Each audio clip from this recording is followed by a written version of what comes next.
जोहार सांग माने जय जगन्नाथ जय माँ सुरेश्वरी मोर ब्लॉग के आपण मन को फेरगा बहुत बहुत स्वागत।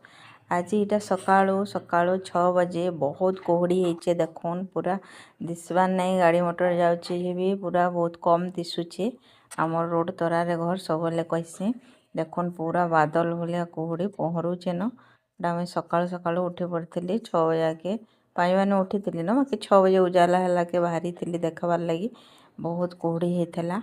आउ छुआ मन को भी असुविधा है स्कूल जीवार लगी बहुते कोहड़ी लगी एंता कोहड़ी गले जीवार आवार के बहुत असुविधा है गाड़ी मोटर एक्सीडेंट हबार भी बहुत चांस थी से कोहड़ी हेले बहुत डर है। आर मुझा टे बाहर के बुली पलि आसचे पटिकनी के इटा मुई भी पलि आसचे देखे देखुन मोर पछाड़े कि ना दिसबा खाली कोहड़ी दिशुची आ बहुत ठंडा लगुला तापर यहाँ मुझे पलि आसली छात पर के टिके चलबार लगी देखला बेले सबुआड़े खाली कोहड़ी दिशे घर माने भी दिसबार नहीं आउ एते कोहड़ी होता जे मते तो पूरा यहाँ लगुला बापरे पूरा 10 बजे तक कोहड़ी होइचे तापर मैं पलि आसली बाबुले टिफिन रेडी करवार लगी यहाँ होइचे बाबूर डोसा मिनी डोसा मुई कहसी मिनी डोसा बोलसी जेनटा कि घरे चकली करी मुई आलू से स्टफिंग करसी से भर देसी मिक्सचर पियाज देले फिर गंधवा से पियाज नहीं दिए पियाज टिफिन तो डेरी रे खाइबे छुआ मैंने से खाली आलू आ मिक्सचर टिके देकर मुझे करदेसी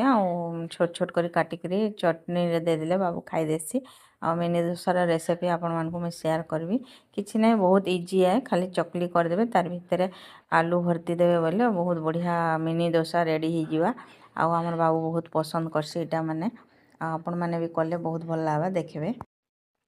इटा बाबूर टिफिन रेडी हो गला सांग मैंने तापर बाबू इटा स्कूल गला पले गलान आउ देखुन से भी गला बेले बहुते कोहड़ी होइचे सबुआड़े खाली कोहड़ी ही देखा जाउचे आज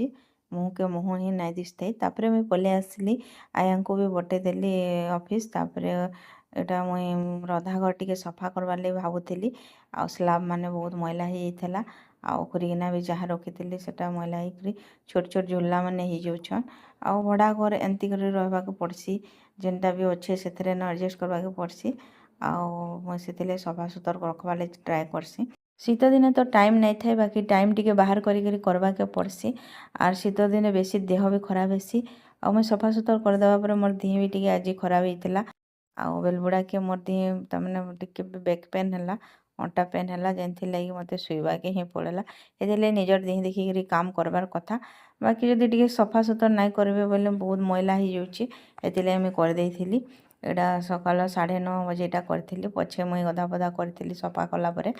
आउ शीत दिन एंता दिन टे जेन दिन कि जेनथिरे कि बहुत गुड़े काम करी हेसी से मुझे सफा सुतर करवार लगी चाहेसी बाकी बहुत टे शीत होचे से लगी देह भी खराब हो जाऊँचे देखी चाह करी काम करवार कथा 5 बजे उठले भी निजर हेल्थ पहला तापर एक बाकी काम करवार कथा आउ जिते बेले भी टाइम पाइबे निजर रेस्ट नेबार कथा आ बहुत मुई यूट्यूब रे देखी जे बहुत लोग खाली नॉनस्टॉप काम करवा ले कहतुसन सब बेले बॉडी साथ नहीं दिए आ निजर देह पा देखी करी ही काम कले बहुत भल है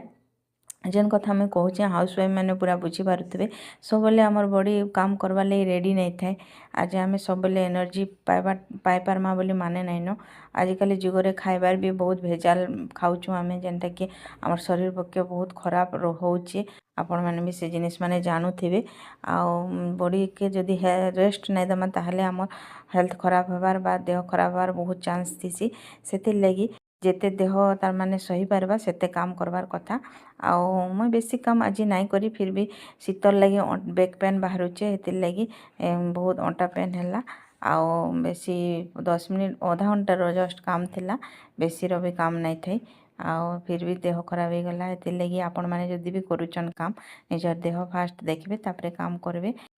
हाउस वाइफ मैंने निजर देह के बहुत तले रखिक बाकी सब काम करसन हजबैंड छुआ मानकर घर जहाँ गुरुजन मानकर काम थी से मैंने फास्ट करसन तापर ही निजर देह के देखसन बा निजर खाबार पीबार बाकी जिनिस बुझसन आरो से लगी आमर देह बा बेसी खराब हेसी और प्रत्येक हाउस वाइफ ये जिनिस माने फेस करूचन आउ गाँ गहली तो आहरी बहुत कष्ट काम माने करसन जेनटा कि मुझे देखी ସେମାନେ ସେଟା ସବୁଦିନ କରୁଛନ୍ ସେଥିଲାଗି ତାଙ୍କର ବଡ଼ି ସେଟା एक्सेप्ट କରି ନେଲାନ ଆମେ ସେ କାମ ମାନେ କରି ନାଇଁ ପାରୁ ଆମେ ଘରେ ବି ଯେନ୍ କାମ ମାନେ କରୁଛୁ ଆମର ଦେହର ଲାଗି ଦେଖିକରି କରବାର୍ କଥା ବହୁତ କଷ୍ଟ ହେସି ଘାଏ ଆରୁ ଯେ କାମ ବୋଲିକିରି ଖାଲି କାମରେ ବିଜି ରହିଲେ ଦେହ ବହୁତ ଖରାପ ରହିସି ଇ ଜିନିଷ ମାନେ ବହୁତ ଲୋକ ବୁଝିପାରୁଥିବେ ଆମେ ଯାହା କହୁଛେ ବୁଝିପାରୁଥିବେ ସେଥିଲାଗି ନିଜର ଦେହ ପା ଦେଖିକରି ଆଉ କାମ ବି କରବାକେ ଜରୁରୀ ସେଥିଲାଗି କାମ ବି କରିବେ ଆଉ ଆଜିକାଲି ତ ସମସ୍ତେ ଇଣ୍ଡିପେଣ୍ଡେଣ୍ଟ ରହିବାର ଲାଗି ଚାହୁଁଛନ୍ ସେଥିଲାଗି ଏକ୍ସଟ୍ରା କାମ ମାନେ କରବାକେ ପଡ଼୍ସି ଯେନ୍ଟାକି କିଏ ୟୁଟ୍ୟୁବ୍ କରୁଛେ ସିଲେଇ କରୁଛେ କିଏ ଜବ୍ କରୁଛେ ସବୁ ଜିନିଷ ଆଉ ଶୀତ ଦିନରେ ତ ବହୁତ କାମ ମାନେ କରବାର୍ ଲାଗି କଦରା ହିଁ ଲାଗ୍ସି ଯେନ୍ଟାକି ବହୁତ ଲୋକ ଏଇଟା ଫେସ୍ କରୁଥିବେ ଆଉ ଶୀତରେ କମ୍ବଳ ଭିତରେ ଯଦି ପଶିଯିବେ ସେନ ବାହାରବାର୍ ଲାଗି ଆଉ ପସନ୍ଦ ନାଇଁ ଲାଗେ ତାପରେ ଏଇଟା ଆମେ ଗାଧି ପାଧିକରି ପଲେଇ ଆସିଲି ଆଉ ଗହମ ଆମେ ଗହମ ଆଣସୁଁ ଆଉ ସେଟାକେ ଆମେ ଧୁଇକରି ହିଁ ଶୁଖାସି ଆମେ ପ୍ୟାକେଟ୍ ଅଟା ନାଇଁ ଖାଉଁ ଗହମ ପିସିକିରି ଖାଇବାରଟା ଭଲ୍ ଲାଗେ ବୋଲସନ୍ ଆମର ଆଜ୍ଞା ସେଥିଲାଗି ଆମେ ଗହମ କିଣିକିରି ଆନିକରି ଏଇଟା ଅଟା କରବାର୍ ଲାଗି ମୁଇଁ ଶୁଖେଇ ଦେଉଛେ ଆଉ ଏଇଟା ସକାଳୁ ଉପରେ ମୁଇଁ ଶୁଖେଇ ଦେଉଥିଲି ଖରା ବି ଆରାମସେ ତାପି ହେଇଯାଏସି ମୁଇଁ ଆପଣଙ୍କୁ କହିଥିଲି ମୁଇଁ ଶୀତରେ ବେଶୀ ଘର ଭିତରେ ରହି ନାଇଁ ପାରେ ଆର୍ ଉପରକେ ହିଁ ଖରାକେ ପଲେଇ ଆଏସି ବାବୁ ବି ସ୍କୁଲ ପଲେଇ ଯାଇଥିଲା ସେଥିଲାଗି ମୁଇଁ ସୁସ୍ତା ବାକି ସବୁ କାମ କରସିଁ ଆଉ ଏଇଟା ଗହମ ଧୁଇଥିଲି ଆଉ ଶୁଖାବାକେ ପଡ଼୍ସି ଯେନ୍ଟାକି ବିହା ହେଲା ଆଗରୁ ଇ ସବୁ ଜିନିଷ ମାନେ କରବାକେ ନାଇଁ ପଡ଼ୁଥିଲା ଆଜି ବିହା ହେଲା ପରେ ନିଜର ଫ୍ୟାମିଲି ଲାଗି ନିଜର ଛୁଆ ପିଲା ଲାଗି କରବାକେ ପଡ଼୍ସି ବହୁତ ଜିନିଷ ଶିଖି ବି ନାଇଁ ଥାଇ ଏସବୁ ଜିନିଷ ଶିଖବାକେ ପଡ଼୍ସି ଆଉ ମୁଇଁ ସବୁବେଲେ ଏସବୁ କାମ ମାନେ ନାଇଁ କରୁଥାଇ ଆଗ ଏବେ କରବାକେ ପଡ଼ୁଛି ଯେନ୍ଟାକି ଆମର୍ ଲାଗି କଷ୍ଟ ହେଇଯାଏସି ଘାଏ ତାପରେ ଏଇଟା ଦୁଇପହରେ 2-2:30 ବଜେ ଆଡ଼େ ବାବା ଆମେ ପଲେଇ ଆସିଲୁଁ ଉପରକି ଖାଇ ପିଇ କରି ବାବୁ ବି ସ୍କୁଲରୁ ପଲେଇ ଆସିଥିଲାନ ଆଉ ସେ ସବୁବେଳେ ଡ୍ରେସ୍ ନାଇଁ ଲଗେ ସବୁବେଳେ ହେନ୍ତି ହେଇଥିସି ତାକେ ଭଲ୍ ନାଇଁ ଲାଗେ ସେଥିର୍ଲାଗି ହେନ୍ତି ସେ ଏଟା କଲର୍ କରୁଛେ ବା ଡ୍ରଇଂ କରୁଛେ ଏଇଟା ତାପରେ ଯେନ୍ ଗହମ ଶୁଖେଇଥିଲି 2-3 ଦିନ ଶୁଖେଇ ସାରିଥିଲି ନ ଅଲରେଡ଼ି ସେଥିଲାଗି ଶୁଖି ଯାଇଥିଲାନ ଏଟାକେ ପିସାବାର୍ ଲାଗି ସବୁ ଗୋଟେଇ ଦଉଥିଲି ଆଉ ଗୋଟେ ଗୋଟେ କରି ଆଜି ପିସି ଦେଲେ ଅଟା ହେଇଯିବା ଅଟା ସରି ଯାଇଥିଲା ସେଥିର୍ଲାଗି ଆଜି ହିଁ ପିସାବାକେ ପଡ଼ଲା ଆଉ ଏମିତିକରି ସାଙ୍ଗମାନେ ଯଦି ଶୀତ ଦିନେ ନିଜର ହେଲ୍ଥକେ ବେଶୀ ଦେଖିବେ ବୋଲି ମୁଇଁ କହିଛେ ଯେନ୍ଟାକି ଆପଣମାନେ ବୁଝିପାରୁଥିବେ ଶୀତରେ ବହୁତ ଜିନିଷ ବାହାରିସି ଆର୍ ଯେ ଦେହ ବହୁତ ଖରାପ ରହୁଛେ ଆଉ ନିଜର ଦେହ ଦେଖିକରି ଯେନ୍ଟାକି ୟୋଗା ଫୋଗା ବା ଏକ୍ସରସାଇଜ କରିକିରି ନିଜର ଦେହକେ ଯତ୍ନ କରବାର୍ କଥା ଆରୁ ବେଶୀ ହେଭି ଜିନିଷ ନାଇଁ ଖାଇକରି ନିଜର ଦେହକେ ସଜେଇ ରଖବାର୍ କଥା ସେଥିର୍ଲାଗି ଅନ୍ୟ କାମ ବି କରିପାରବେ ଯଦି ନିଜର ହେଲ୍ଥ ଠିକ୍ ରହିଲା ମୋର୍ ଦେହ ତ ବହୁତ ଖରାପ ହେଇଯାଇସି ଥଣ୍ଡା ଦିନେ ସେଥିର୍ଲାଗି ମୁଇଁ ସବୁ କହୁଛେ ଆପଣମାନଙ୍କୁ ଆପଣମାନେ ବୁଝିପାରୁଥିବେ ଆଉ ବହୁତ ହାଉସୱାଇଫ୍ ମାନେ ଏସବୁ ଜିନିଷ ଫେସ୍ କରସନ୍ ହେଲେ ବି ସେମାନେ ସହିକରି ଏସବୁ ଜିନିଷକେ ଆଭଏଡ଼ କରିକରି କାମ କରବାକେ ପଡ଼୍ସି ସେଥିର୍ଲାଗି ଆପଣମାନେ ବି ସେନ୍ତା କରୁଥିବେ ବୋଲି ମୁଇଁ ଭାବୁଛେ ମୁଇଁ ତ ହେନ୍ତା କରସିଁ ଘାଏ ସେଥିର୍ଲାଗି ଆପଣମାନଙ୍କୁ ମୁଇଁ କହୁଛେ ଆଉ ମୁଇଁ ଯେନ୍ଟା କହୁଛେ ଆପଣମାନେ ଯଦି ଠିକ୍ ବୋଲି ଭାବୁଛନ୍ ତାହେଲେ ମୋର ଭିଡ଼ିଓକେ ଟିକେ ଲାଇକ୍ କରିଦେବେ ଆଉ ସବସ୍କ୍ରାଇବ୍ ବି କରିଦେବେ ନୂଆ ଲୋକମାନେ ବହୁତ ଥର ମୁଇଁ କହୁଛେ ଲାଇକ୍ ଆର୍ ସବସ୍କ୍ରାଇବ୍ କରିଦେବେ ବୋଲିକି ବହୁତ ଲୋକ ଦେଖସନ୍ କିନ୍ତୁ ଲାଇକ୍ ଆର୍ ସବସ୍କ୍ରାଇବ୍ କରବାରଟା ସେମାନେ ପାସରି ଦେସନ୍ କି ନାଇଁ ଚାହାନ୍ ଯେ ମୁଇଁ ନାଇଁ ଜାନି ହେଲେ ବି ମୁଇଁ ଫେର୍ କହୁଛେ ଲାଇକ୍ ଆର୍ ସବସ୍କ୍ରାଇବ୍ କରିଦେବେ ମୋର୍ ଚ୍ୟାନେଲ୍କେ ଯଦି କରିବେ ତାହେଲେ ମୋତେ ନୂଆ ନୂଆ ଭିଡ଼ିଓ ବନାବାର୍ ଲାଗି ବହୁତ ଭଲ୍ ଲାଗ୍ବା ଆପଣମାନେ ମୋର୍ ଲାଇଭ୍ର କିଛି ଜିନିଷ ଦେଖିପାରିବେ ଯେନ୍ଟାକି ମୁଇଁ ଆପଣ ଛାଡ଼ବି ଆଜି ଲାଗି ଏତ୍କିରେ ରହୁଛେ ଆପଣମାନେ ଭଲରେ ଥିବେ ବୋଲି ମୋର ଆଶା ଜୟ ଜଗନ୍ନାଥ ଜୟ ମା ସୁରେଶ୍ୱରୀ।